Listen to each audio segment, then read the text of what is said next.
অনেক লড়াই করে, অনেক ঝগড়া করে, তারপর আবার বন্ধু হয়ে যায়।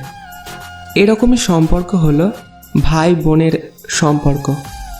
বোন ঈশ্বরের দেওয়া সেই উপহার যা প্রত্যেক ছেলেই চেয়ে থাকে। কখনো পয়সার জন্য অনেক কাঁদে, আবার দরকার পড়লে তার সব টাকা দিয়ে দিতেও পারে। ভাই বোনের সম্পর্কের ওপর এই দুনিয়ায় আর কোনো সম্পর্ক নেই। এই সম্পর্ক এতটাই মধুর যে ঝগড়া করে, আবার মারামারিও করে, কিন্তু দরকার পড়লে বাবা মায়ের কাছে একে অপরের গোপন কথা লুকোতেও পারে। দাদা তার বোনকে উঠতে বসতে রাগাতে থাকে, আর বোন রাগ করতেই থাকে, কিন্তু বোন কষ্ট পেলে তাকে খুশি করার দায়িত্ব নিজের কাঁধেই তুলে নেয়।